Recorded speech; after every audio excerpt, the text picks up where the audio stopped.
When your mother is your first bully, this is a conversation for Black women. I want to say a few things before we go into the conversation. One is for this whole month, I'm going to be talking about different forms of bullying because October is Bullying Prevention Month. So I'm going to be talking about different forms of bullying. So today we're going to talk about in relation to when it's the mother involved. And I also want to say that this topic brings up a lot of different things for people. So there's some pushback sometimes about like, how dare you talk about mom, or how dare you talk about mothers, or we don't talk about those things in our community because Black moms have gone through so much. And I just want to say, one is that there's a continuum of how these relationships are. There are some very positive relationships and some very negative ones. But many times the negative relationships don't have space because there's a silencing. Like, we don't talk about this stuff. But I don't believe in that. I don't believe in silencing anyone, just like I started my YouTube channel because I refuse to be silenced by a toxic job, okay? So we are talking about these issues that we need to talk about as Black women because a lot of Black women are impacted. So we're going to have this conversation today. And let me say also, this also is not an indictment on Black mothers. I'm not saying that all Black mothers, whatever you hear today, these are the experiences of my panelists. I'm not saying that this is for all Black women. So I just want to put that out there first, okay? So I want to turn it over to my guest for them to introduce myself. Did I introduce myself? I don't think I did. Okay, so I'm Dr. Kamani. I'm a licensed clinical psychologist, a toxic job survivor, but more importantly, I'm a toxic job liberator for Black women. Most of the topics on my YouTube channel deal with helping Black women get ready to leave a toxic job and supporting them through the process, but periodically have conversations that really relate to Black women in general. So that's the conversation we're having today. So Dani, if you could introduce yourself first, please. Sure. Hi again, Dr. Kamani. Thank you so much for having me today. I'm Dani Ellison. I'm a reparenting coach as well as acu-detox specialist for Black women, and I help them to reframe their identity after going no contact with narcissistic mothers. So this subject is definitely near and dear to my heart, and I just thank you for opening this space for us today. Yes, thank you, Dani. Sondra. Hi, Dr. K. Thank you Hi. for having me. Yes. And I really, really appreciate, first of all, the platform.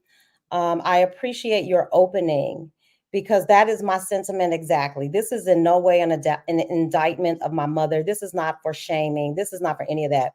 But I have had an experience that I think other Black women could benefit from. And I know we had this conversation some time ago about parallels with that. When you see this or you've gone through this experience, that it doesn't just stop there. It didn't start there. It doesn't end there.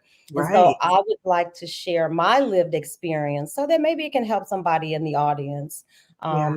whether they're here live or they catch this in the replay, that Mhm. they don't have to, it doesn't take you, I'm 60. It shouldn't take you to 60 to figure this puzzle out. And so I Mm. would like to be a help in that way. So Yeah. thank you for taking Yeah. on this tough topic. Nobody You're talks about Black mothers. I mean, so Yes, yes. And you said something that's really important too that I want the audience to hear is when we refuse to be silent and we share our stories, that we're actually helping other people. So it's not only liberating for us to not be silenced, but we also help other people because they see, oh, I'm not the only one, or how did you even deal with this? Because I didn't know what to do. So let's talk about the first question. So the strong Black mother is an image that many of us have heard about, and we've also heard the message, we do not talk about personal business outside of our families. So can we talk a little bit about that keeping us silenced and why we are refusing to be silenced, why you guys are refusing to be silenced about this toxic mother-daughter relationship? yeah. I think there isn't, at least in my family, and I don't think that we're that atypical. Mhm. Any Black child that didn't hear, children are to be seen and not heard. What happens in this house stays in this house. And so you get this messaging very early on that there's some things you just should not talk about. Right. And for children, when you're given that message and no context, and generally, I come from a very typical Black family. Nobody Mhm. is explaining anything to you other than what I just said. Right. And so being able to look back at it and reflect on it now, I can so see. And I think, Dr. K, I must have gotten this from you, that Yeah. this is clearly fruit from the slavery Oh, no, tree. that's Stephanie Perry. That's Stephanie Perry said that. Yeah. And Whoever said it first, I knew, yep, this is clearly fruit from the slavery tree. And so Mhm. being able to look back and make those connections, absolutely, I see how that thing that you are to be seen and not heard, we don't talk about our business in the street, what happens here Mhm. stays here, all of those Yeah. things are just programmed into us so early on that you don't even have a choice. It's just Yeah. a part of your upbringing. It's a part of the culture, Yes. unfortunately. And Yes. so Yes. looking at it is looking at it in context, I think Mhm. is very helpful. Yeah. Yeah. What were we gonna say, Dani? Exactly. Everything that Sondra just said and that last note about context is so important because the reason there are no spaces that or center the Black mother and daughter is because up until very recently there was no room culturally, realistically, emotionally for us within society to actually affect that generational trauma. The Mhm. reason why the Black daughter does not have a voice to criticize her mother, doesn't have a space, is because who are you supposed to go to? You know, the Black women who are in your house have all suffered similarly or worse. And 9 times out of 10, the Black father is not there. And Mhm. that dynamic is directly passed down to us from slavery. Mhm. When you Mhm. start to pull on one thread, you have to start to unravel all the others. And again, until very recently, Black women simply had to hold that in, keep it together, and Mhm. survive. Mhm. We were still striving for basic humanity and respect in the workplace, in that, you know, Mhm. the education field. We're still striving for basic freedom. We do not have the luxury or the privilege to get down into the nitty gritty of the trauma between mom and daughter. At the end of Mhm. the day, your Black mother is your covering. She's your resource. She's your lifeline. And you basically are trauma bonded to her, whether you like that or not, because there's no other way for you to live.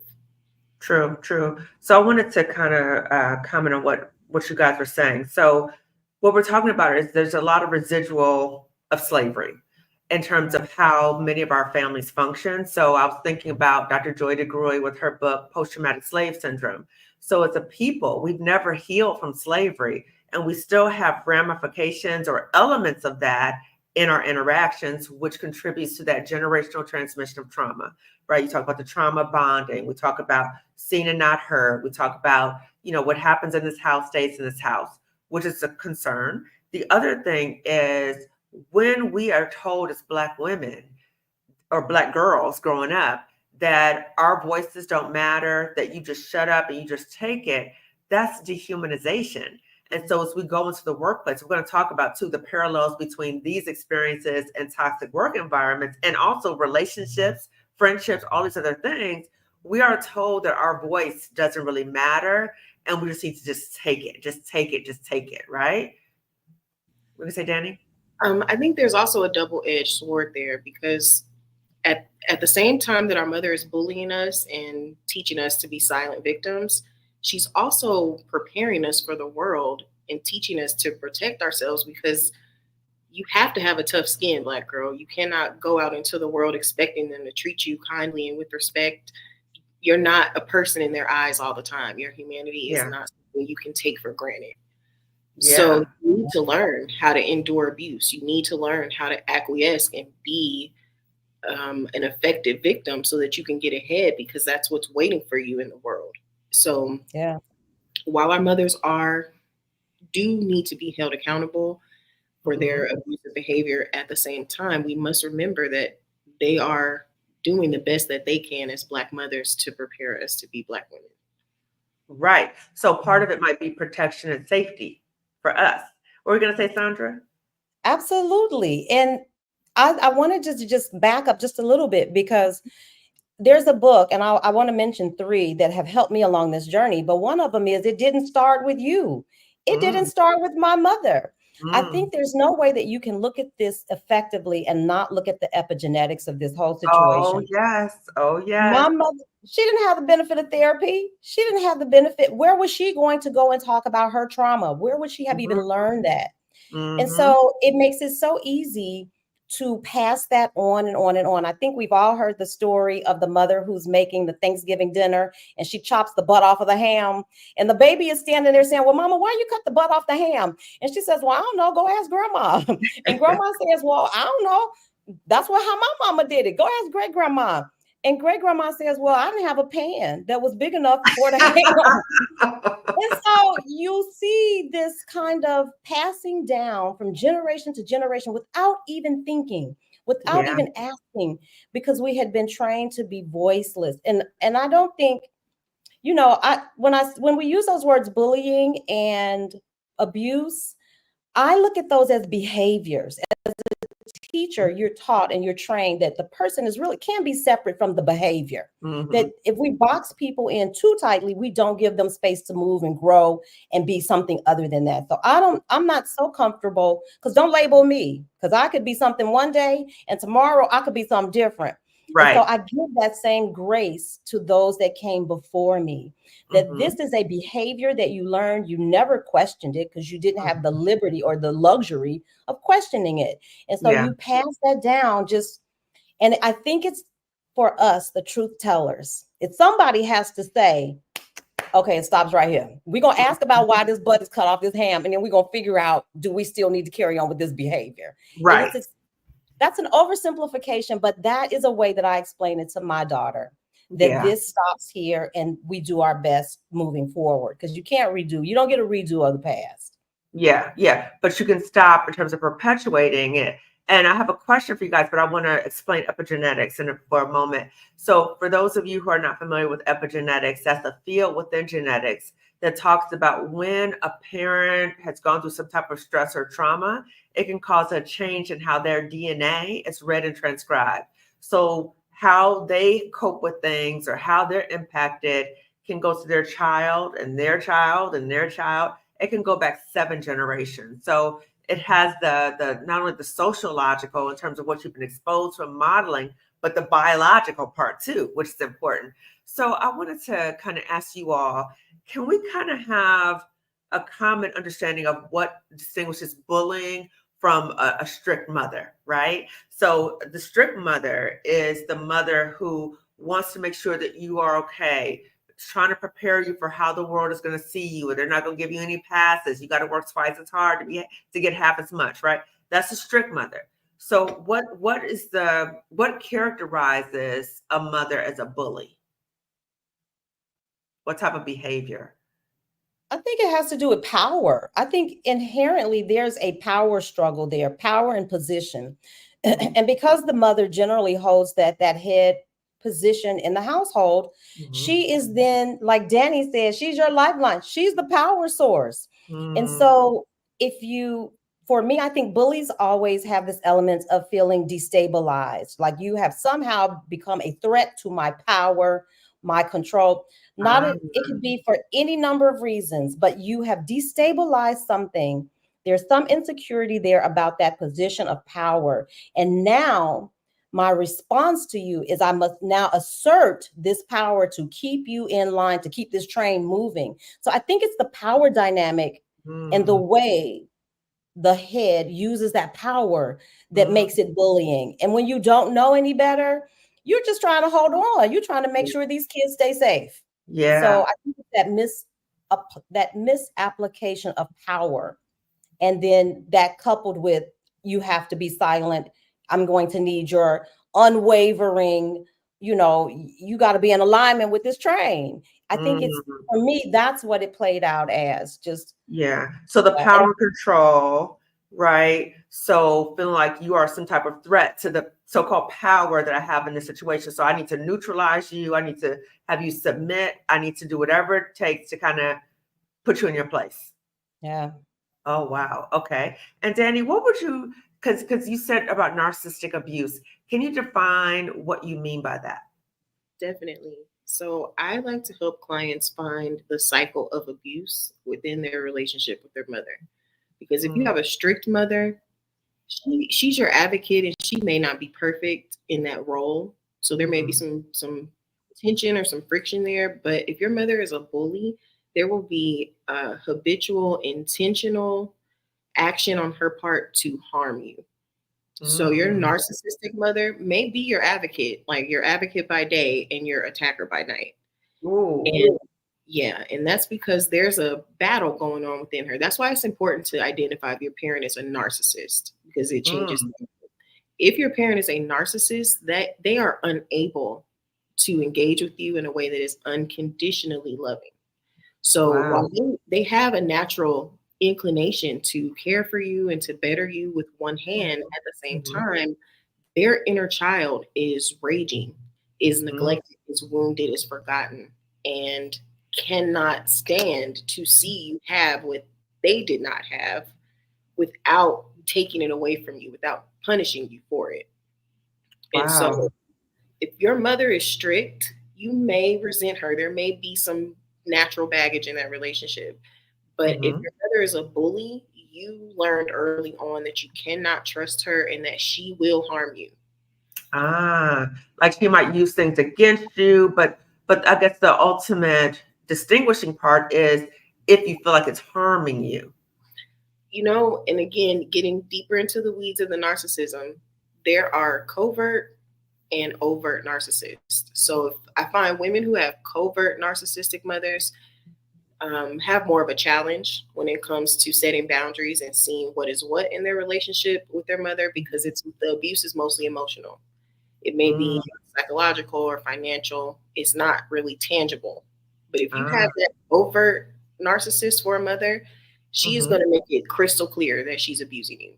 There will be Wow. things that go on between you that are just straight up and down inappropriate. Sometimes crimes. Like if CPS saw 2 minutes of what just took place, somebody would be at the front door. Wow. Okay. And so how would somebody, so let's say someone watching this, how would they be able to tell if their parent is or they're experiencing narcissistic abuse Mhm. compared to Um, regular bullying? How would they be able to distinguish that? So if your parent is a narcissist, there will be some key giveaways. I think it's very case by case. So check out some resources. There's between my website, my YouTube channel, there are resources where you can figure out if your parent fits the profile of a narcissistic Mhm. abuser. Mhm. But just off the top, there will be things like gaslighting will be consistent throughout your relationship. So, and that Mhm. cycle of abuse will be present. So not only will your parent do something, cause an incident that harms you, causes a big upset, Mhm. puts you through the ups and downs of dysregulating your nervous system. They Mhm. apologize, you reset, there's a period of calm. That's where the Mhm. fun times and the laughs and the nice parent comes in to get you hooked, thinking that, oh, there's hope in this relationship. It feels good in this relationship. Mhm. Things are safe and healthy and I can move on. We just need to fix it. I just need to do better. And then Mhm. that cycle. And if you learn to observe it, you can find out that you don't usually do anything to Mm. start that cycle. They just decide that they're triggered, that you've had enough of Mhm. being at peace, and now it's time for you to pay for it. You have to pay the tax for whatever positive time, attention, whatever that period of calm. Now you have to pay Right. for it. Right. So the So it's their perception of injury, may not be something you've done. It sounds like that whole cycle of abuse, Mhm. in a romantic relationship, right? An abusive relationship. So, Sondra, can you speak a little bit about, because it sounds like there's so many double messages. Yeah. So, oh, I'm doing this to protect you from other people, and then oh, and like almost like love bombing, right? And so Yeah. it kind of seems like it primes you for abuse in some ways. Yeah. Can you speak Absolutely. to that? Absolutely. And I need to make the distinction, and I'm so glad that Dani is here. And just full disclosure, I've worked with Dani, and Dani is fabulous at what she does. And she helped me make this distinction. Because the truth is, when I look back at it after 30 years of therapy, after 30 years of a lived experience with my mother, I'm not quite sure that my mother fits the narcissistic model of a mother. The abuse, the bullying, absolutely. That's no question about it. The tactic of gaslighting, absolutely. No question about those. She employed those tools. But it was So I want to say to women too, if your mother isn't clearly narcissistic, that doesn't mean that you are not being bullied and that you are not being abused. It doesn't have to be as clear cut as that, because I want to say, and I'm no doctor, so I can't diagnose, but if she wasn't, she might have been pretty close. But some of the things that I hear, that wasn't the case in my house. This was, for me, I felt like my mother was just a woman who didn't have the tools. She used what she knew. She parented probably the same way she had been parented, which was, we don't need to hear from you. You do what I say. And then if you don't, then I'm going to do X, which could be isolating you. It could be saying anything to you. It could be any number of things. But what is missing is that elements of love bombing, that makeup period. That wasn't the case. This was just, I think, more a case of just some really unsupported poor parenting with, with a lack of understanding that your behavior, your choices have an impact on your children, and your children don't have a vehicle for speaking that to you, for resolving it. And so I don't want anyone to leave this conversation thinking, well, my mother's not a narcissist. That couldn't be me. Oh yeah, that could be you. You could still be subjected to the bullying and all the fallout. She doesn't have to be a narcissist, but I understand what Dani's saying. More than likely, those parents, narcissistic parents, they definitely act like this. This is definitely the markers that you're going to see. I'm not so comfortable labeling her in that way, because as I hear it and become familiar with it, it doesn't quite fit, but the fallout's the same. So again, we're talking about the continuum, right? So the narcissistic might be one end, but then there's different levels in terms of the level of abuse or trauma that's experienced. And so I'm wondering, because I hear this from so many Black women who talk about feeling like their mother's in competition with them, or feeling like their mother's putting them down, or like they go to their mom for support and their mom throws something in their face about the past, or they tell their mother something and their mother starts gossiping to the whole family about something that happened. So how can Black women, or no, let me ask first, for you all, how did you reconcile those messages that it's a community, that we revere the Black mother, right? While also having space for you to talk about the harm that you've experienced as a result of your mother. Now, so Marissa wrote a comment about, we have to be able to reveal things so we can heal. That is so true. So how did you all reconcile that?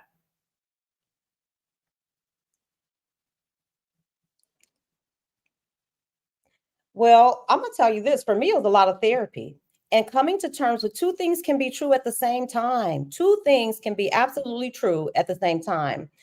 Also, for me, being framed, my mother is still alive. I have a daughter. So I'm not going to take a lot of time, but I promise you, having a daughter helped me heal this way. I had to heal this way first because I could control the relationship between me. I had more input this way. As the mother, I understood what I needed from my mother and what I didn't get.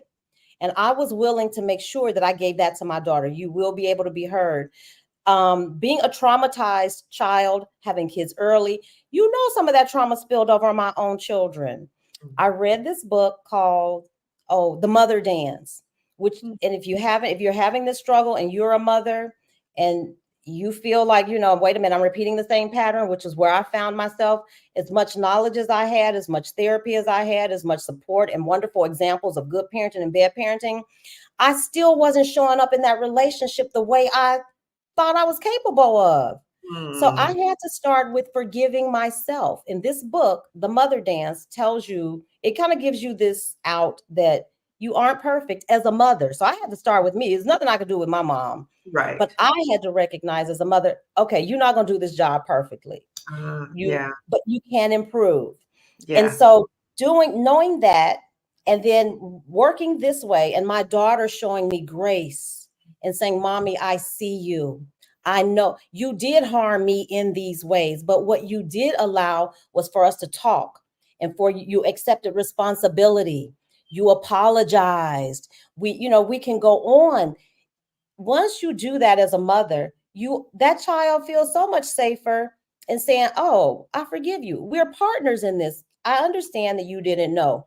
That's what was missing this way with my mother. There was never going to be any accountability. There was never going to be any admitting that this is really what happened. There was going to be gaslighting and all these other things.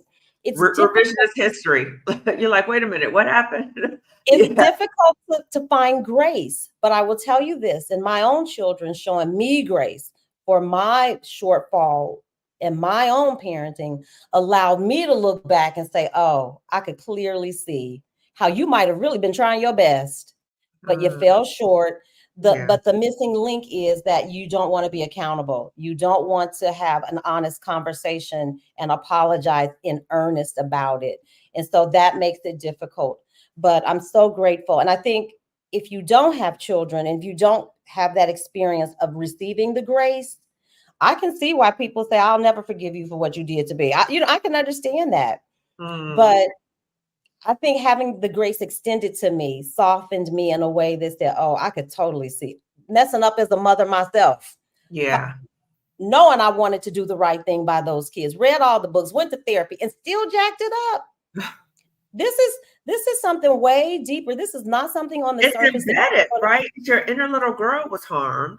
And so we don't connect to her. And she might be impacted in certain ways about what's going on. You respond many times like the automatic, like the epigenetics. Like I'm responding in a similar way to what my mother may have responded. But Sondra, I want to say, like, the way you articulated that, I just want to highlight the things you said. That was so therapeutic, what you said. So one, you had the self-awareness of, wait a minute, this is not the kind of mother that I want to be. You also took accountability. And I think mothers who engage in bullying behaviors won't take accountability. You took accountability. Wait a minute. What did I do? You talk to your children, right? You apologize to them. And I always say this when I have therapy with kids and their parents. Kids love for parents to apologize to them. They love that. And so when a parent does that, it doesn't mean you're giving away your power, but it's saying, look, I value your humanity. I want to hear what you say. And I am sincerely apologetic, right? The other thing is you talked about pausing and pivoting. So you receive information from your kids and you're like, okay, I'm going to take in that information and I'm going to do something differently. And then you also talked about self-forgiveness, which is so important too, because we can get caught up in the guilt, like, oh man, I didn't do that, and get just stuck there. But like, okay, that happened. Let's move on, right? Now, you also talked about forgiveness, Sondra. Are you talking about forgiveness for yourself, or are you talking about forgiveness for your mother?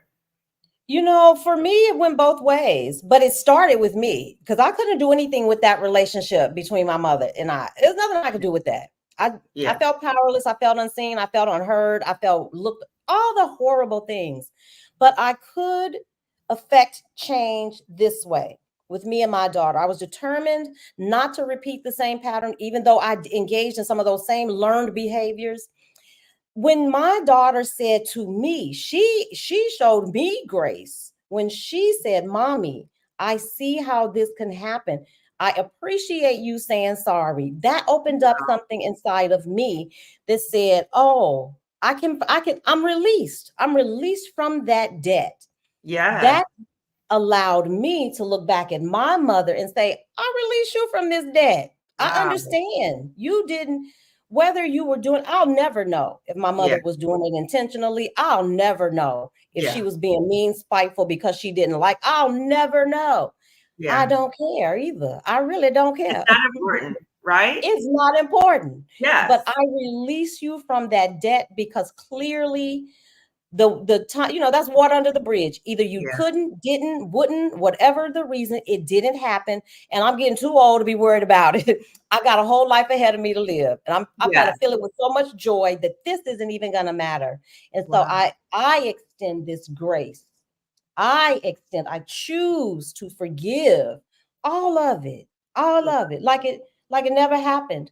Wow. I will deal with the fallout on my own terms. I will heal my own inner child. I will fix Sondra because I can't count on you to do that.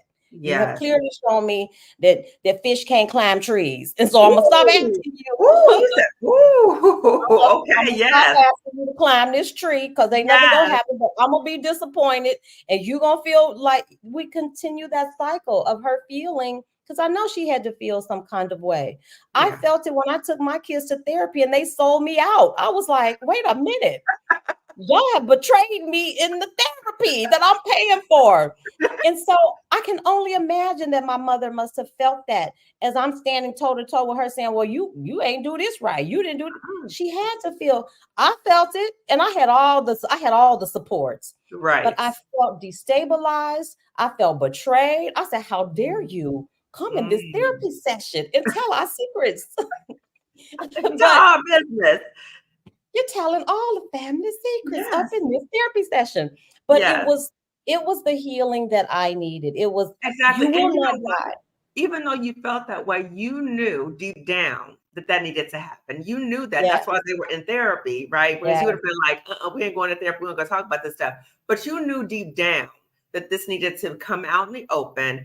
And with yes. your mother, I'm wondering if, because she has not yet been accountable and apologetic for what she's done to you, I'm wondering if part of it was like that protective inner child, like, I'm not going to let you hurt me again by coming to Oh, you again and asking for the why or explain this, because you have not shown me that you're able to acknowledge that and that you might harm me again with me trying to figure something out. oh, that's a boundary. That's what you learn in therapy. Danny helped me with that. No, zero contact. Oh no. Two things can be true at the same time. I can show you grace, but you don't have to be in this space. I don't have Ooh, to sit next to you at the family picnic. We do not have to share potato salad. I can still love you too. I can still honor you. I'm a believer. The Bible says honor your mother and your father. Okay, I can do that. I can honor you from Thailand. I honor you on this forum. I don't have to call names. I don't have to label all the terrible things that happened and shame. I'm not into it. yeah. Here's the healing piece. I forgive you. You are released. I have cleared this space in my mind to do loving, positive, life-giving, life-affirming, creative relationship, all the things. And so I think the healing, and I will say this, Dr. K, Mhm, hey, you do not have to forgive. I don't think you have to forgive in mhm, order to heal. Now that mhm. I hear people argue about this But all the that's time. you. That's your experience, right? You And don't we have to honor forgive them. everybody has their own healing journey. Yep. It was that Mhm, was where that's how it unfolded for me because I mhm. received it and it was such a release that oh my God, these kids love me in this way. Oh my God, the freedom I felt. I was like, oh yeah, we're getting free. We're getting all the way free. We're getting free on Yes, both ends of this equation. You free, I'm free, everybody free here. If you come with, yes, we're free. And yes. so yeah, but do I think forgiving your mother is necessary to your healing? No, absolutely not. Dr. Romney says she'll never ever forgive the people who harmed her. She deals with Mm, narcissistic yes, parenting she and does. relationships. She says she'll never forgive those people. And I think she has every right to hold that position because we don't know. I don't know what those Exactly, people did to her. exactly, exactly. And it's not expressing our own autonomy to be able to say, no, I don't want to do this, right? That's not valuing you in terms of what you need in your life. And so I'll put the quote that Sandra just said, I can show you grace, but you don't have to be in my space. Ooh, mic drop, Sandra, mic drop. And Marissa made a good point. Yes, everybody, please give this video a thumbs up, right? Because it lets YouTube know to suggest this video to other Black women. So, Dani, for you, how did you reconcile the messages as Black women that we respect our parents and our mother, and we don't talk about things outside of our home, right? Mhm. But then also, wait a minute, my mother harmed me. How did you reconcile that? For me, that is where no contact came in. And yes, therapy definitely helped a lot. Centering my inner child helped a lot. Detox helped. It was a journey, but ultimately, just as Sondra mentioned, because I could not count on being able to have a mutually respectful debrief with my mother, no accountability, no change, no consistency, I had to go no contact because what happens when you grow up with an abuser for a parent is that Mm, you are made to focus extensively on the good only. You're only allowed to see and speak on and highlight the good about your situation, especially within our culture, because there's so much that we are banding together to persevere against. You're only allowed to celebrate and to praise whatever faults or inconsistencies that your mother may represent or demonstrate consistently. You're not allowed to speak on those things, either because you're a child and you ought to be grateful. It could be a lot worse. You need to humble yourself. You need to honor your mother and show respect, and respect equals silence, because there's no space for being constructive about it. For me, I had to create space in my life to acknowledge the truth that lied in the shadow, the part that I was never able to talk about, the part that literally never would have been voiced if I did not go into therapy and say it to someone. Yeah. And the world, not just my mother, not just my family, my community, the world is happier when I keep the truth of my abuse to myself.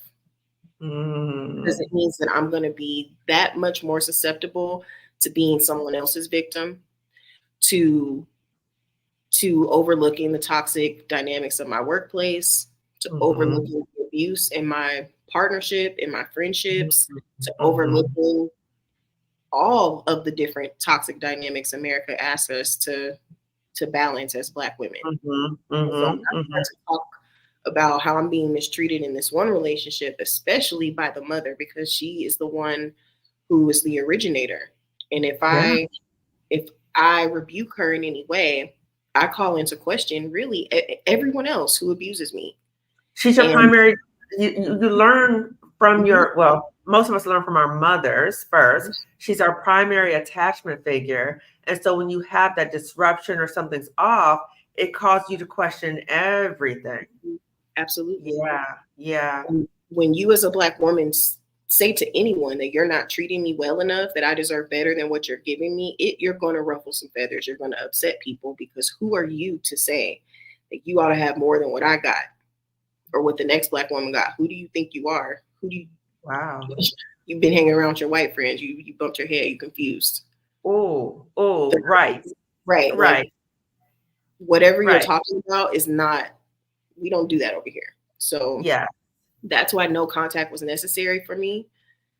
And I think I have decided not to have kids. And that is something that many women I see that I work with make a similar decision if they're not already parents. So for me, that feels like preventing the cycle from moving forward, just deciding that I don't want to have children, that I want to focus on cultivating wholeness in myself and letting that be enough.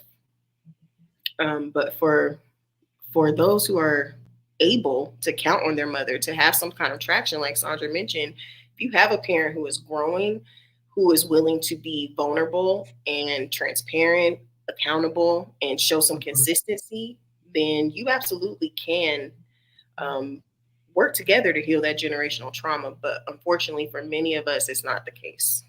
Yeah. So I think the distinguishing part is the mother is able to be accountable and honest and wants to move forward. So there's a possibility of a repair, but only if you have those situations. And what's so interesting, and I'm speaking from the perspective of a therapist, I've had a lot of Black women clients who've had abusive relationships with their mothers, with their Black mothers. And there's a struggle, even in a therapy session, with acknowledging that, because they will say, I don't want to bad talk my mother.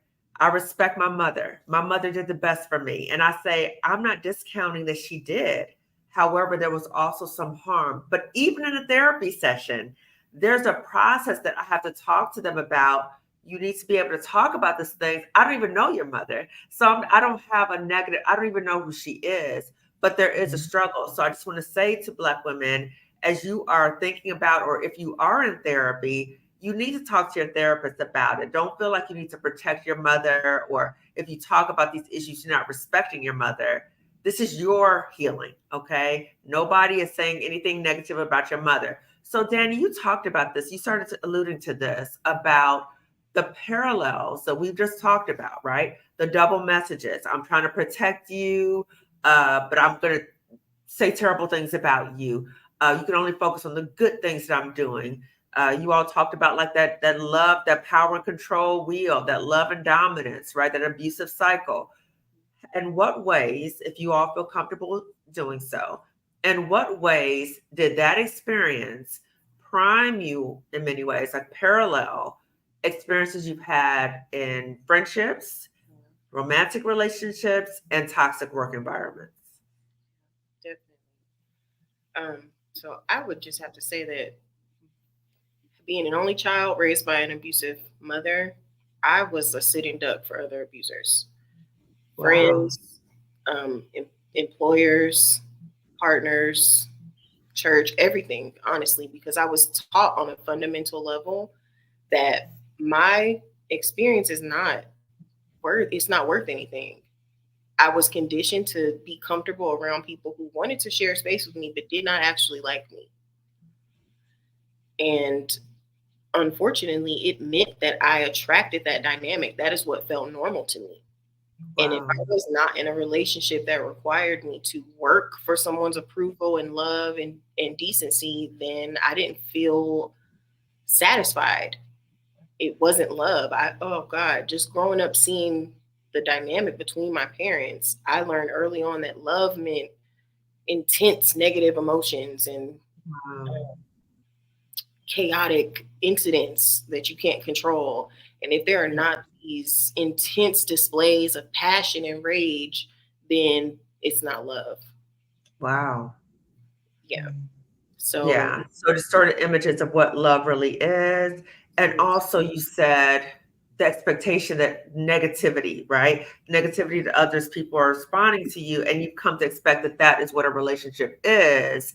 And you kind of tolerated, or you were around people who clearly didn't respect you or value you, but you kind of felt like that's just the way it is. right. The Wow. ideal was a relationship that did not involve occasional verbal abuse or psychological warfare, disrespect, the occasional discard. That was like that was too good for me. That was Wow. the vibration that I was in. That's what I was taught. That's how the programming reads. You need to understand that at some time, the person who loves you, the one who tells you that they love you, they are going to harm you purposefully, and you have to be okay with that. The Wow. relationship doesn't end. You just move on. You That's just endure how it, relationships are. absorb it. Right. You Wow. are your purpose to humanity is to be an eraser. You are Ooh. you're there to absorb their trauma. You store it within you, and then you move on like it never happened. Wow. Wow. To go back to respect and honor, because I'm also a believer. So respecting and honoring my mother required no contact, because as an adult, once I was in my late 20s, it's like this dynamic is not sustainable. You cannot call me 5 different things out of my name and just expect me to sit here like I'm a kid. It's not going to work like that. I won't keep denying my central nervous system or my primal right for protection to please you, right? That's where that people pleasing comes in. So in order for me to not be disrespecting you and dishonoring you, we can't have contact, because you won't facilitate a respectful connection between us. So I have to be the one to say, nope, I'm going to be responsible and create distance here, because I will not disrespect you. Wow. It's so interesting. When I was listening to you talk, it reminds me of, I had Alicia Renice on last week, and we are talking about friendship breakups, right? So different forms of bullying. And she said that friendships should not be devastating. So what you're saying is you were relationships, romantic friendships that were devastating. And anytime that happens, that's a sign that this is not a healthy situation, right? What about in any job situation? Were there any parallels between what you experienced with your mom with being in a toxic work environment? So many overlaps. Oh my gosh. Honestly, one professional experience comes to mind, and going into that experience, if I knew half of what I knew now, if I had half the respect for myself that I do now, I would have quit on that first day and never came back. Ooh, the first day? The first day, the writing was on the wall. The writing was Wow. almost. What was happening? So I was working in an organization that, but that did not necessarily include Black people, if you know what I mean. It was diverse, but Black people were still like 2 or 3% across the entire organization. Oh, And I was working on a team of 3 other women who were non-Black women. And that's just like red rum, run away. That is not going to be a safe environment for you. Yeah. But just the way that my humanity was minimized in order for the organization itself to thrive. And I'm not just talking about like the microaggressions, the social hostility of being around non-Black women.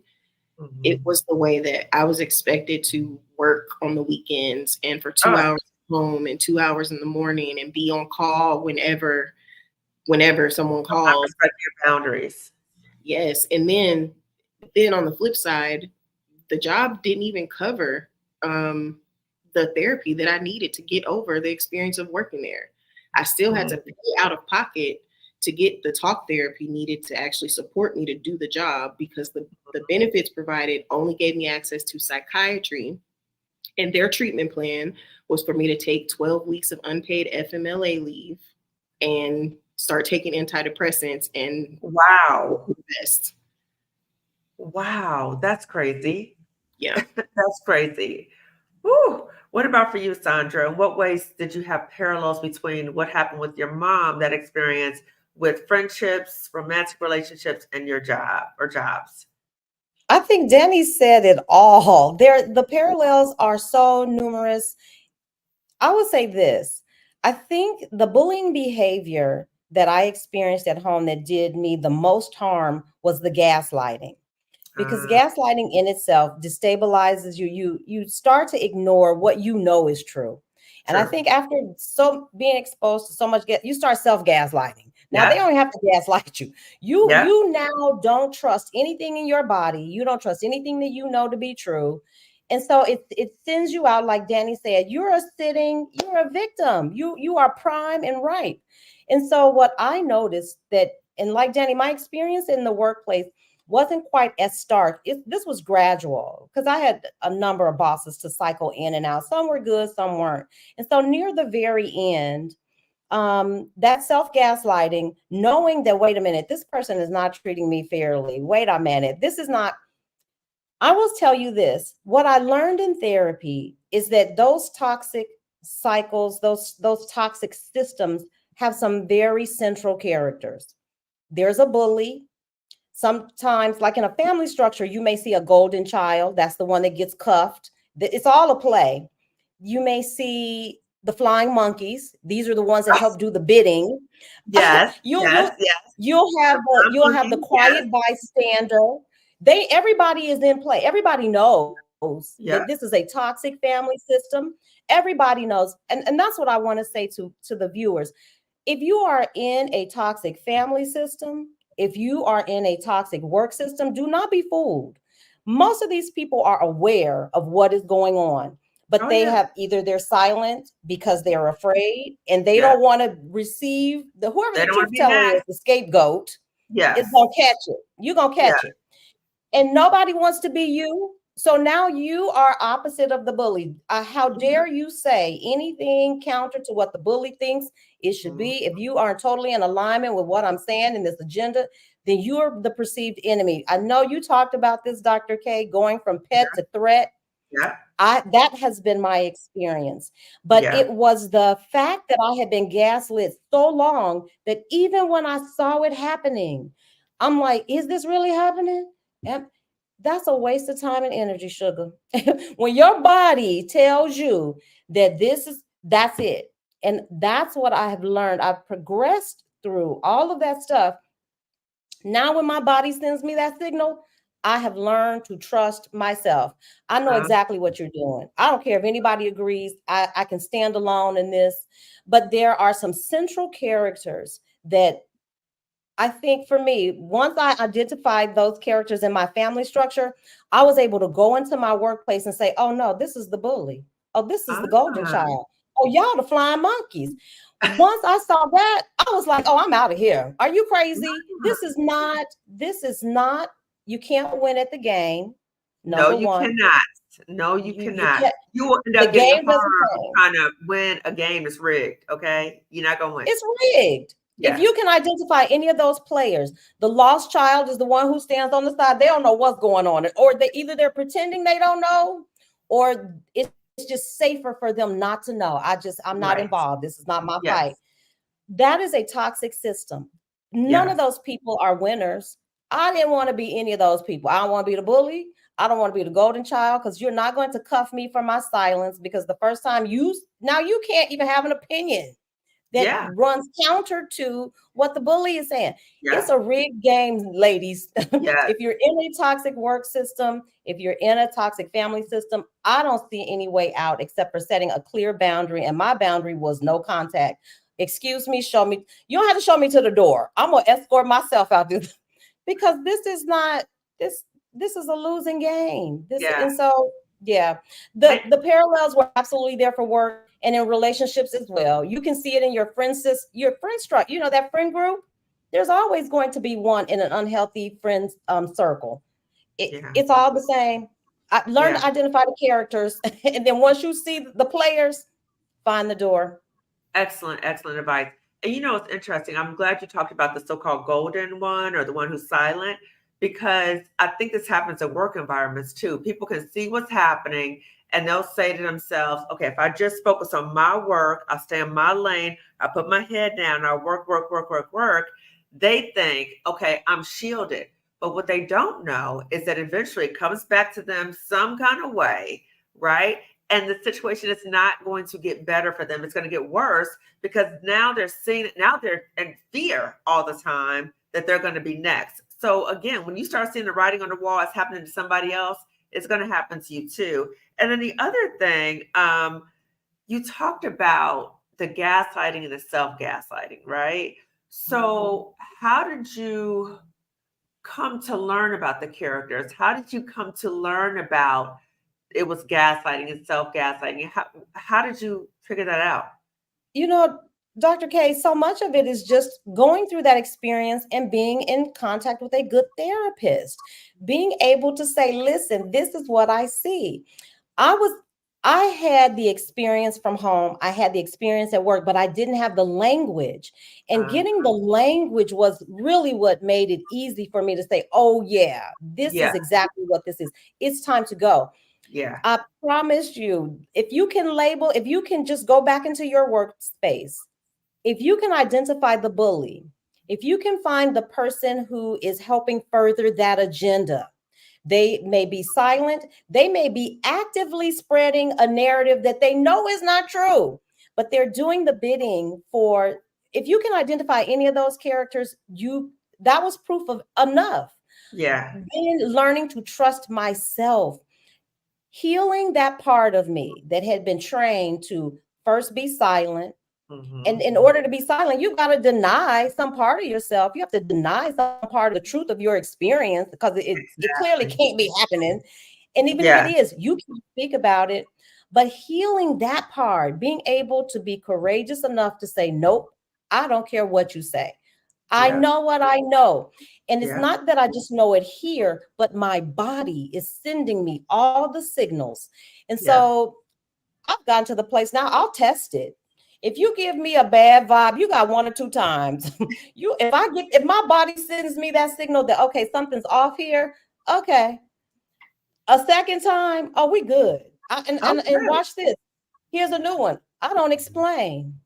An explanation many times is an opportunity. You're inviting in the gaslighting.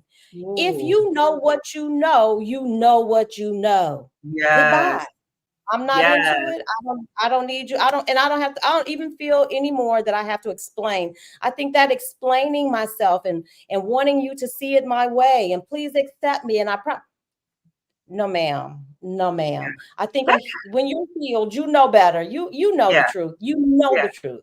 Yeah, It is that what it kind of is. sounds to me like when something is happening at your job, like you're in a toxic job, and then you go to report about how you're being treated some kind of way by the people at the job, right? And you go and you're like, I just want to explain this to you, and right? It's like you're giving your power away, because now there's an entry, and they're like, oh, okay, we know how to get to you. So I like what you're saying. Boom, peeped it. I'll give you 2 times and then that's it. I'm not going to explain it to you. I'm not going to open myself up. None of that stuff for you, right? Because I see you dangerous. Okay, very good. So I want us to shift in a moment, but I did want to, for those who are not familiar with Pets a Threat, because you talked about the power of language and we can name what we're going through is so powerful and so healing. Just like talking about toxic jobs for Black women, being able to talk about that in an open way, talking about experiences with mothers in an open way, it's healing. You're able to name your experience. So for those of you who are not familiar with Pets a Threat, Pets a Threat was created by 3 Black women researchers. I always say their names because people steal their work, okay? So Pets a Threat was created by Dr. Juanita Johnson-Bailey, Dr. Keisha Thomas, Dr. Rosemary Phelps. That's when a Black woman comes into the workplace or she is sought out because of her outstanding work abilities and they love her. Oh, we love Sondra, we love Dani, they're so smart. Oh my God, we love her, she's a pet. And then they start getting more attention and it shifts in terms of how she's seen and treated like a threat. So I've done many videos about that. I've had 2 of the researchers on my panels before. I've talked about my own experience with Pets a Threat. So Black women, if you are experiencing that, check out the videos I have about Pets a Threat. So ladies, as we are thinking about, because both of you said that you have no contact with your mothers, right? So how did other family members respond to that? And how did you deal with that? If I could, real quick, I just want to mention everything Sondra said about the workplace was on point. And I just want to mention that gaslighting is something that exacerbates the imposter syndrome for Black women, especially because if you go into the workplace not knowing when or how to validate your own reality, and you're new and you have a learning curve and you need to learn how to identify in your role and you're trusting the people around you, you're an infant, you're vulnerable, and you are now susceptible to people hijacking your perception of reality. It's just the same cycle at work instead of at home. Yes. Ooh, you said hijacking your perception of reality. Woo, that's so true. Yes, yes. That's why that gave me chills, Dani. That one gave me chills. Oh my gosh. Well, Yeah. no, that's what we go through as little girl victims to our parent. Your parent has so much advantage over you and how you perceive the world. And if you are never trained to stand up to her, like your mother would have to train you. Like, you need to call me out when I do something that's not right. If I do something that makes you sad or hurt or whatever, you need to be empowered to say it to me, and I need to be accountable. If you don't learn that before you go to work, then they get to treat you however, and you will apologize for your abuser, just like you've been doing at home. So you dismiss it, you excuse it, you look. You stay silent. You stay silent. Yeah, you blame it on yourself. You try to do better. You try to work harder to be accepted, to win the game, to become acceptable. You try to earn it. So it's the same when we center our inner child and we allow her to tell her objective truth. She does not care what anybody else thinks or feels or has to say. She's going to be 100% honest about what went on, what the truth was. And when you learn to center her at home, you'll center her at work as well. So true. So true. Well spoken. Well spoken. So you were talking about family. We were talking about family. So when you went no contact, how did family respond and how did you respond to that? Well, let's see, going in, nobody really took it seriously at first because, again, I'm an only child. So, and my mother would primarily raised me. So there were hundreds, if not thousands, of cycles of us going through it. And I think at first people just thought like, okay, you guys had a little spat, you're mad, you guys will make up. It wasn't until like a good year had gone by and I still had not had contact with her.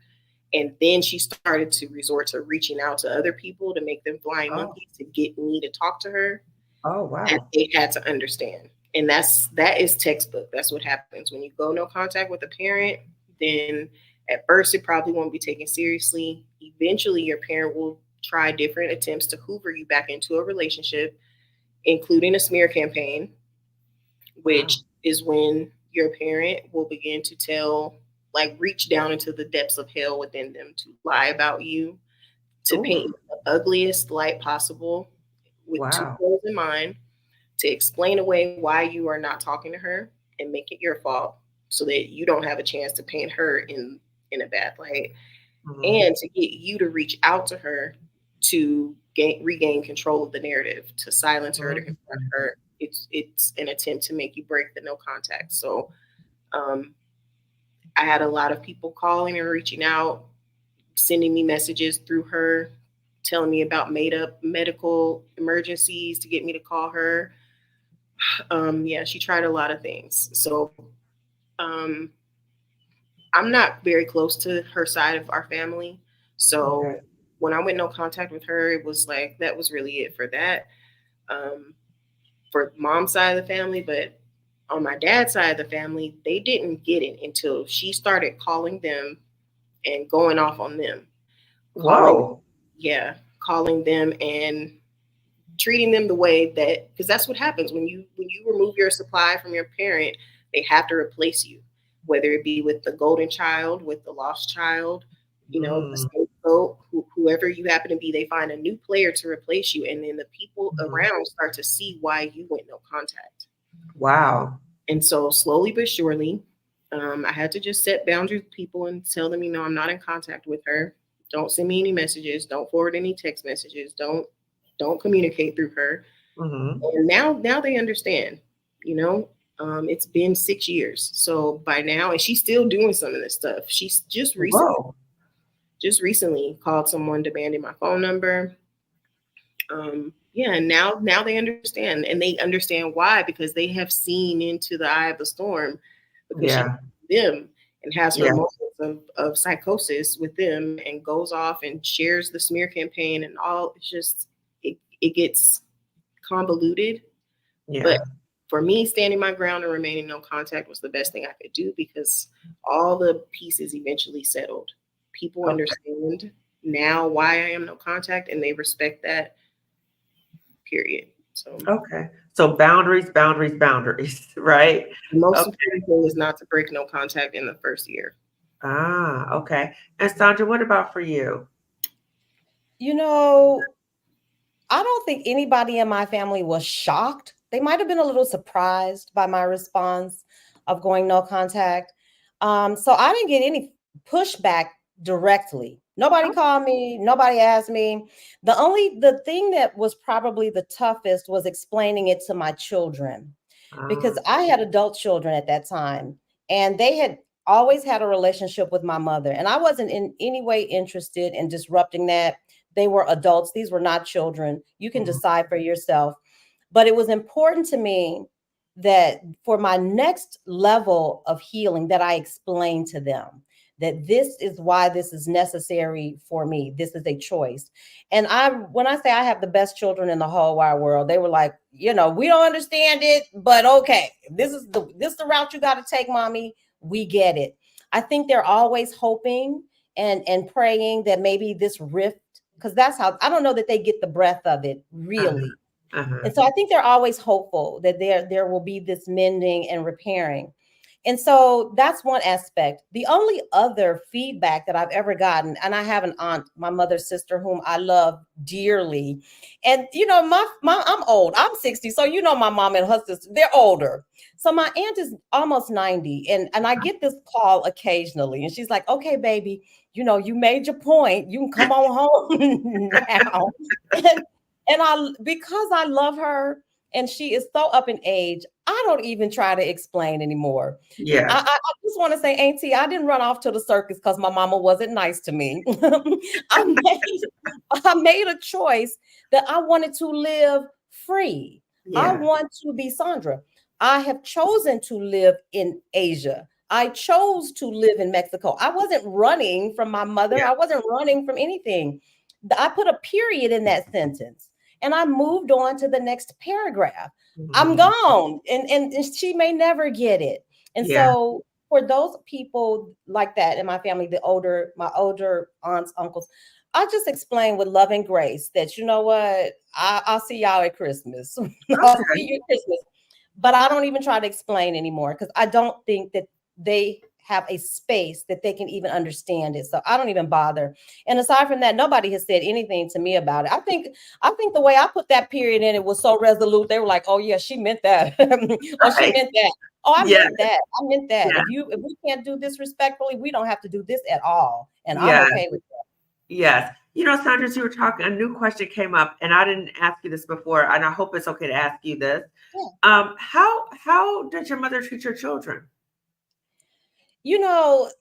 That is the oddest thing to me. I don't think they have this wonderful kind of relationship. She doesn't do or interact with them the way directly that she interacted with me. Because I don't think my children were any threat to my mother's position and power. I was the kid that was always saying, "Well, this ain't right. Well, this happened. We ain't talked about that. And this going on." And so my children didn't have that relationship with her. Mm. Now, and because I've been zero contact for so long, I can't remember, 3-4 years now, that relationship between them is ever evolving. So I don't know what they over there doing. It has nothing to do with me. I know that they're happy, they love her, she loves them. Do I think that she's always interacting with them in a healthy way? No. I know my mother. I know her mouth. I know what she's capable of saying. I know what she's capable of doing. But they have been armed with the truth. I have told them everything that I can tell them. This is what my experience was. This is how it impacted me. You better be on the lookout. If this is happening, if you encounter that, it is up to you. I can no longer protect you and insulate you, but I have armed you with the truth. Now Good. you do with that what you will, but make sure you stay in therapy, because Yes. there is some fallout, I'm sure, but I'm not there. I don't have a front row seat to it. And so I couldn't tell you. But in terms of going zero contact, I have very little pushback. Nobody, except for my dear old aunt, who will never understand. Right. But she is respectful of it, right? She is. So yes. So I would love to hear, Sondra, because you work with Dani, if we could talk a little bit about the healing process. So I would love to hear from both of you. And then Sondra, as you share out what it was like to work with Dani. So Dani, this is an opportunity for people to hear about working with you. So audience, you can hear, and then you can also reach out to Dani if you would like to follow up with her. So let's start with you, Dani, and then Sondra will come to you, and then you talk about your work with Dani as well. So what does your healing process look like? So I think the healing process that I went through and the healing process I see other women go through are very similar. I think for true healing to take place, when abuse is really central in the relationship, no contact is necessary. So that's the first step, is accepting that your parent is an abuser / a narcissist and being really clear about that. That's important, because once you're able to acknowledge that and you go no contact, you allow the PTSD to take its course. Once you end contact, then the trauma is able to surface. The memories are able to come forward. And if you still have to hold space for your abuser, you don't allow that process to begin. So acceptance and then no contact is a start. And the method I personally use in therapy with my therapist and what I walk clients through is exposure journaling. So our goal in the first 6 weeks of treatment is to outline your traumatic experiences down into your early childhood as best we can. And the goal there is to recreate a timeline of abuse and to observe those memories as adults, the two of us together, so that we can support your inner child in speaking from the past, from those different memories that are preserved in your psyche. I also use AcuDetox. I know I have shared that really helped me in my personal journey, that regular acupuncture. And so now I'm honored and privileged to be certified myself, so I can share that with clients as well, so they can get the benefits of AcuDetox to really purge the trauma, the toxins that are left over in the body and the mind, as well as the spirit, so that you can voice it, publish it, share your truth, learn to identify, to sort of reframe your identity with the abuse integrated into who you are, and move forward. Go take a trip, live your life, and leave it in the past. Okay. So we might as well just segue into that. So tell us about the services that you do offer, Danny, and what's the best way for Black women to contact you if they want to work with you? Definitely. So at my website, ellisoninc.com, you can book your first session. There's a quiz you can take there to assess if we're aligned, if my services are a fit for you. Um, Essentially, I offer one-on-one coaching that includes AccuDetox. So I use, obviously, most of my clients I don't work with in person. So if I work with clients virtually, I use these. They're ear seeds, and they're an alternative option for using auricular acupuncture to trigger that detox. So I can incorporate that into our sessions, and we take it from there. It really is about how deep you are willing to go into your journaling, into the different triggers. Like I have a few assignments that are designed to bring it to the surface, to really kind of make you cry, get the feelings to the surface, and we Mhm. go from there at your pace. Wow. Okay. Thank you, Danny. And Sondra, what has your healing journey looked like? Dr. K, I went into therapy. I'm 60. I went into therapy in my 30s. So I've been in therapy a long time, off and on, and I dealt with this in stages. So I would go to therapy and be in constant therapy for a year or two. And then, therapy is work. I would Yeah, have to it take a sure is. break, take a breather, come back in and tackle another part of this puzzle. But when Mhm. I tell you it's so worth it, if there's any puzzle or any riddle you want to solve, it's the riddle of you. You need to understand you. I wasn't even in therapy so much to unravel the relationship with me and my mother, as much as I wanted to understand. I knew there was harm, and I wanted to understand how I had been impacted by that because it was showing up in my life. I mean, Mm. I was, anxiety, depression, all of the things. And Mhm. so I just wanted to be free of that. And I wanted to make sure that I didn't perpetuate that with my children. So my therapy journey has been one of 30 years plus. So by the time Danny and I got into contact, I had already worked through all of that stuff. I was Mm. at the mourning phase because I had Ah, to accept some real hard truths, some real yeah, radical truths. That yeah. relationship was dead. It was never going to be that Brady Bunch relationship that I had been longing for. The dream you That had. it was over. It was Yeah, over. And yeah. so I was already zero contact. I had been zero contact for over a year. So though Mm. I had worked through those things, but Danny helped me see that inner child, and that now it was time to tend to her. Because while I was doing all of that work, we were labeling, defining, and giving me strategies to make it through, and the strength to go zero contact. But there was a time when I would just cry, like, for no reason. I'm like, wait a minute, I'm in paradise. What am I crying about? But it was that little girl saying, okay, well, now what? Now what? You've Mm. done all that. Here's the mourning of that family structure. Because when I went zero contact, I not only went zero contact with my mother, there are lots of other relationships that have to fall by the wayside as well. So I haven't spoken with my sister. And so working through that, it took some time. That was another year, a year and a half to 2 years of just coming to terms with, okay, you're going to have to go through the steps of grief.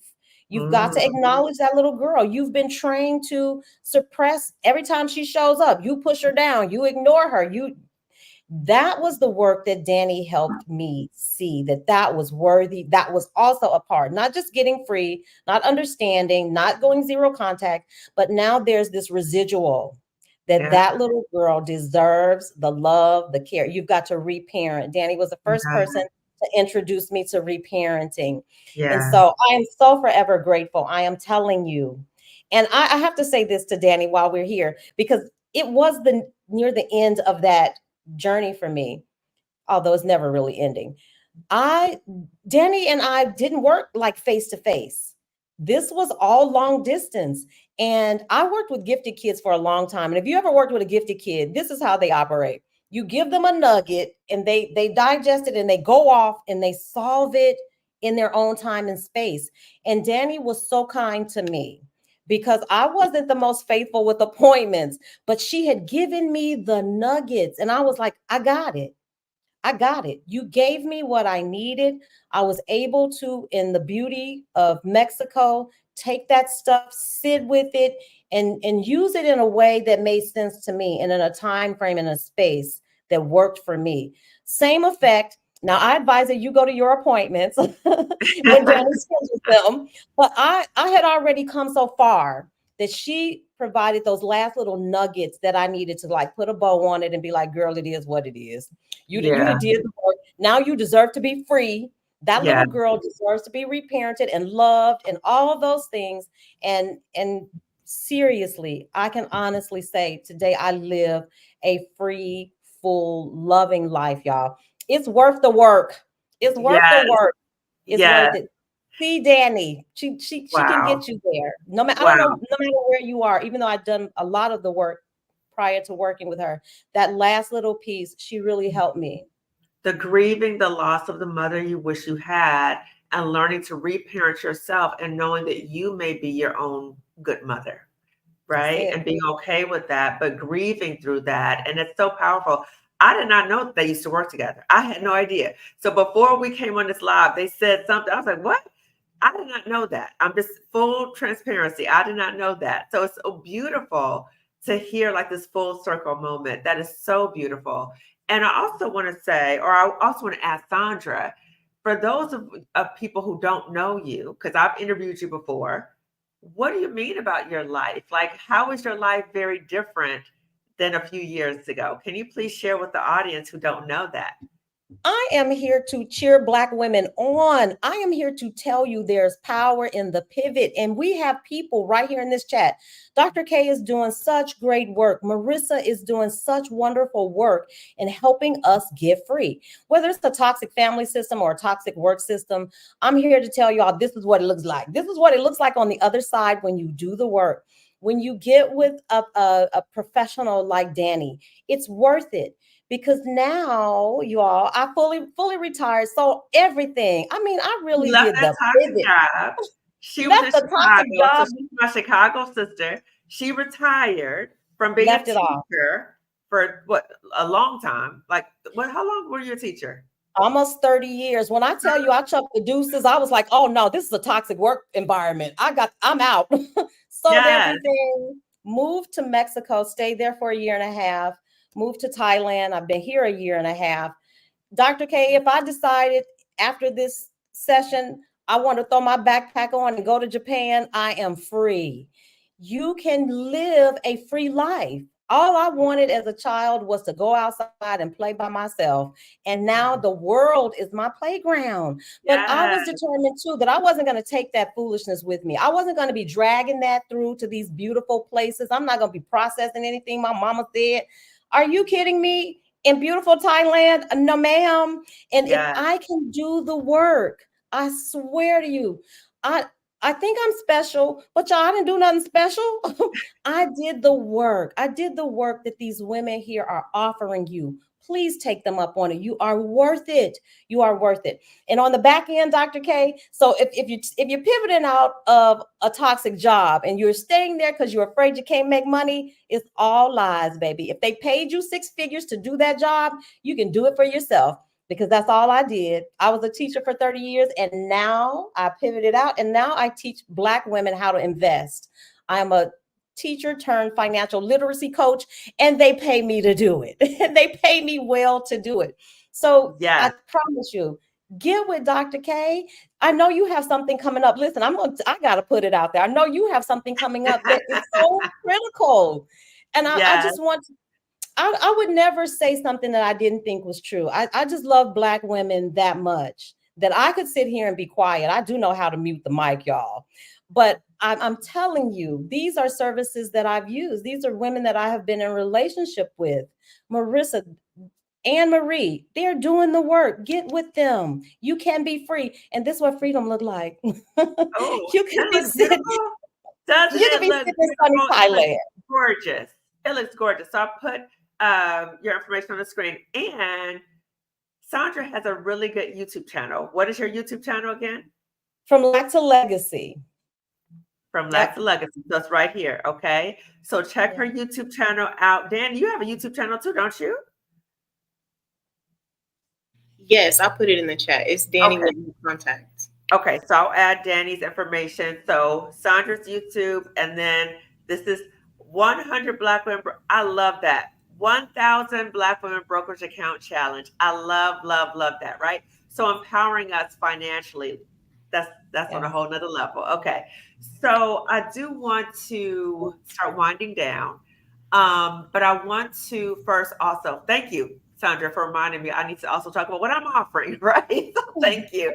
So Marissa and I are offering a masterclass October 20th, so next Sunday, which is going to be focusing on how to get ready to leave a toxic job. It's a 2-hour masterclass from 5 to 7 p.m. So how to do that career pivot, how to get everything in place for you so you can practically leave and do well, okay? So we want you to be ready to leave and also let you know that your privacy is valued. You will not be seen on camera. Only the speakers will be on camera. We have guest speakers and your name will not be listed. And then part two, if you want to do part two, it is October 27th. And that is how to heal after leaving a toxic job. And again, sharing with the information, Sondra just talked about it, the grieving, right? The grieving of a relationship, the grieving of a job. So information about the masterclass is going across the screen and it's also in the description section. So check it out. Okay. So ladies, as we are winding down, I want to say too, I don't know, I think Sondra's reception got messed up, but Sondra is a world traveler. Like when I connect to Sandra, I'm like, where are you now? Like she's all over the world. I think you said you went to what, 12 countries in 12 months? Is that what you said? Sondra? 12 countries in 12 months. I'm tired, y'all. 12 That's countries, 12 months. Can you hear me? I Yeah. hear you. Yeah, Yeah. that's unbelievable. And what a different life, right? And I love that you are modeling for Black women what is possible, right? I love it. So, ladies, as we're winding down, I'll read the community chat too. If there's a Black woman who's watching this discussion right now and she can resonate with anything we've talked about, anything, what words of wisdom would you offer or could you offer her? Let's start with you, Dani. I would say that it's important Black women understand that they never have to tolerate bullying. Even if it's coming from your mother, from your boss at that coveted job, you never have to put your bully on a pedestal. You don't deserve to be anyone's victim. Yeah. So any steps that you have to take, any truths that you have to tell, any feelings you have to hurt, anybody that you need to offend to say what is true and empowering for you, you need to say that. You need to do it. A lot of times we guilt trip ourselves in the place of our abuser. We talk ourselves into staying complacent. And there's a whole, as we just surfaced, as Sondra is a living testimony, there is a whole world beyond that trauma bond. True. True. So please do the work to retrieve your inner child, center and reparent her so that you can trust yourself to identify safe spaces and maintain healthy boundaries. Very important. Thank you, Dani. What about for you, Sondra? Uh-oh. Is Sondra frozen? Oh, I think she's frozen. Okay. I'll wait till she comes back and I will circle back to Sondra to hear her words of wisdom. Okay. She's in Thailand right now. Okay. So I want to read the community chat because you guys were very active in the chat. I see you guys saying thank you for this conversation. A lot of hellos to each other. And Sondra, I think, will just pop back when she gets reception. I hear preach, pass the plates. This is for me because I have a serious mother wounds. Can't wait for the learning. Good. I'm so glad you checked in. My dear friend Colette Elizabeth is here. Hello, friend. Good evening, sister. Another night to learn, grow, and create together. And I also want to say you also need to watch Colette Elizabeth's channel because she is also a toxic job survivor and my dear friend. And we talk about ways to support Black women leaving and healing from toxic jobs as well. We can't heal, we don't reveal. We just talked about that. All right. Hey, truth tellers break generational cycles. Yes, they do. Let's talk. Yes. Okay. Say hello to each other. I had or have a narcissistic mother. I've had no contact with her with no regrets. Okay. Today is my mother's birthday. The guilt is there, but the peace feels better. 1 year of no contact. see. Let's see. Hey, Sondra, hold on one second. I'm just reading the chat. Great discussion. I knew at early age to never introduce my mother to my friends. Wow. The jealousy is insane. Facts. That's why it's so confusing. Yes. This is so on time for me. Good. A lot of these behaviors can stem from slavery times and passed on. Yes, we absolutely talked about that. So true. So true. Yes. So please like this video. Very important. I'm so sorry that you experienced that. They're talking about the different experiences. They're supporting each other in the chat. Apologizing as a parent means so much. Yes. The accountability and the ability to apologize. Sondra, you are so right. I had to do the same thing and catch myself with my own daughters. I had to apologize and recognize that I was doing and place it in an appropriate compartment in my life. Yeah. So we, again, replaying things that we may have experienced. I love this outlook. Sonia is dropping gems left and right, period. Self-preservation. I can show you grace, but I don't have to share my space. They are giving me hope because I'm not there yet. Good. I'm so glad it's giving you hope. Yes, indeed. I'm not forgiving. I'm good with that. Self-compassion is a good thing. Peace, love, and light. I'm new to this channel. Good. Welcome. Please subscribe and subscribe to all of our channels. Topic is very interesting. I felt that respect equals silence, being seen, not heard, be seen, not heard. Speak gems, Dani. I think my healing really started when I stopped trying to figure out why my mother treats me the way she does. I was able to forgive her and begin my healing process while still loving my mother. I think that's so important, is to stop trying to figure out the why, because you may never understand the why. But moving forward in terms of working through this for yourself and the impact it has on you, it forms a foundation for every relationship. It does, that mother-daughter relationship. Being conditioned to never say no. Yep. Oh, wow. That sounds familiar. I feel you, Dani. Been there. Wow. Gaslighting, ashe and amen. Same pattern, boundaries. The anxiety that comes from trauma. I hate it. Yeah. Yeah. And that's why therapy is so powerful too. Sometimes that makes it easier to leave when you see the signs, right? Something that makes it easier to leave when you have the same pattern. Yes. Emotional intelligence language is critical to healing. Preach. Hello, ladies. Women are mostly more affected by these factors. Peace and love. Yeah, because of the dynamics between mother and daughter. I did not know there was a word for that. This is key. Chills. Dani, wow. It's a form of Stockholm syndrome, too. I've experienced it. That sounds just like a toxic job. Yep. There are cycles of abuse. We have been trained to ignore our gut feeling. Yes, indeed. Greetings, beautiful people. What a topic tonight. I had no contact with my family. My mother fell ill and passed. My ex-family, specifically my aunt, tried to come back and steal everything from me, including my mother's body. Oh, gosh, she tried everything. That's horrible. I'm so sorry to hear that. This is such an important conversation. Thank you all for sharing your experiences with us. I gave both my girls permission to let me know when I say or do something hurtful. Both have brought things to my attention. We have tough conversations and work through it. That is so transformative. I'm so glad you do that. Great question, Lord. I missed it. If you missed the live, you can watch the replay. Okay, so the replay is available too. Your mother's seemingly good relationship with your children. It's another way to deny your negative experiences with her. What do you think about that, Sondra? You know, I don't know that that's all of it, but I wouldn't be surprised if that's some of it. Yeah, it's because, your mother, well, you got to be crazy. Part of that whole shaming and hijacking the narrative is there's something wrong with the person who's standing up.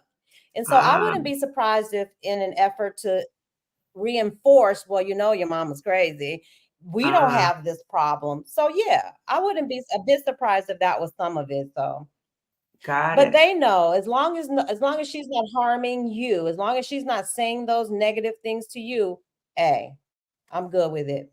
Yeah.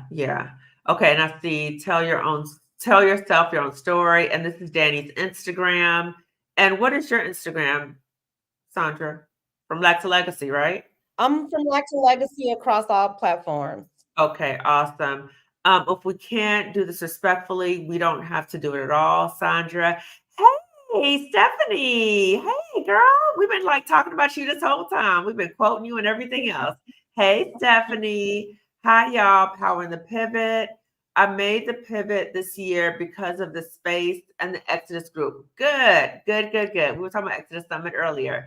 Yes, Dani and Sondra, we see you. I've been watching both of you, but have not had the pleasure of working with you. Your work is inspiring and life-changing. Excellent. Best decision of my life. You are special, Sondra. Yes, subscribe to all of our channels. I love this topic and these kinds of conversations. Thank you, ladies. Let's see. Oh, yes, Marissa Price Services, our prices.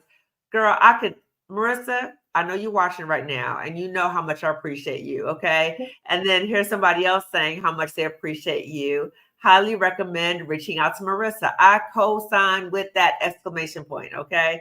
Let's see. What an insightful conversation. Thank you, Marissa, Dr. Kamani, Dani, and Sondra. Yes. So here's the information about, again, registering for the 2-part masterclass. You could do one or both, right? So October 20th which is next Sunday, which is how to get ready to leave a toxic job. And then October 27th, the following is going to be how to heal from a toxic job. So information is going across your screen and it's in the description section. So thank you, Marissa, for putting that up. Thank you for this discussion and for sharing. Okay, I see your note, Sondra. Let's see. Thank you for sharing stories. Okay, thank you all. All of you ladies are doing important work. Sondra talking about backpacks and traveling without dragging stuff around makes me think of Bag Lady by Erykah Badu. Yes, replay gang. Yes, so watch this on replay. I know I'm late, but is there any correlation between growing up in a toxic mother and having a toxic child? Yes. So we did talk about that. So watch the video again. We talk about that at length. Okay. Bag Lady, you gonna hurt your back dragging all those bags like that. I guess nobody ever told you all you must hold on to is you. Yes, Erykah Badu. That's right. Thank you for noting that, Giovanna. Yes, I need both. Great conversation. Okay, so we read all the comments. So please support and check out Dani. I'll have all her information description section as well as Sondra. And I just want to say to my guests, thank you so much for your vulnerability and transparency and talking about your own journeys with a topic that is very sensitive to a lot of people. People don't really want to talk about it, but again, this is a very important, necessary topic for us to talk about. So we break that generational transmission of trauma, which is so important. So any last words before we shut it down today, ladies? Dani, I'll start with you and then Sondra. I would just like to say thank you again for inviting me, but also opening this space for this topic. When I started coaching, there was no language, there was no community, no space for Black women to even come together and address this topic. So it really warms my heart to see, this progress, that there is a conversation and a space that exists. And I just encourage everyone here who is on their journeys to take the next step. You are not going to regret removing an abuser from your life, no matter what kind of abuser it is. So whatever the fear, the guilt, the shame, those are all smoke and mirrors. Please take the next step. As Stephanie Perry would say, do it afraid and center that inner child. Yeah, right. I think Stephanie also said, don't let fear be the driver of your life, right? So you have to say, okay, I see the fear, but I'm not going to let the fear control me. And I just want to say so also to Stephanie is how I met both of you. So I saw both of you on her channels and I reached out to both of you and both of you have been so open to engage with me and to be a guest on my channel. So I am so full of gratitude to both of you as well. So Sondra, what are you going to say? Your last words.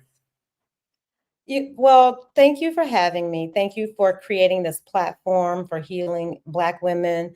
And both of you, I count in my story of healing. And so I am forever grateful. Dani, you'll never know. And so I said I wasn't going to cry, but I so appreciate the work that we were able to do together. And I urge all women if you are hurting, if you've been hurt, you are so worth the work. I'm not saying it's going to be easy. I'm not going to even try to tell you in the sunshine it's going to be quick and fast, but you are worth the work. And on the other side of that, because I promise you, you really can get to the other side. Girl, you'll have sunshine and mountains, whatever it is whatever you define as your happiness. If it's riding a bike on the beach, riding horse, whatever it is, I urge you, do the work to get to the other side so that you can fully enjoy it. And you can put all that in your rearview mirror. It's not easy, but it is so worth it. And these women can help you get there. And thank you both for being a part of my healing. Oh, thank you, Sondra. And so I just want to just like give a virtual hug to everybody watching this, because you may have a similar experience to what we've talked about today. And I just want to honor all of our humanity and say that we all have a voice, and that when we are in situations where people try to silence us, relationships, family, friends, jobs, that's a sign that that's not for us. Okay. So we need to be able to speak up about our own experiences. As Marissa said, you can't heal what you don't reveal. So sometimes you need to let it out, but think about and find the places where you can let things out and where you can get the support. Okay. So we are all here to support you. So again, give this video a thumbs up so that YouTube knows to suggest this video to other Black women. Please share this video with at least 2 other Black women. Subscribe to our channels, and I will see you, and register for the masterclass. Okay. Okay. So I will see you all later. And Dani and Sondra, if you guys can stay on. Okay. Bye, everyone.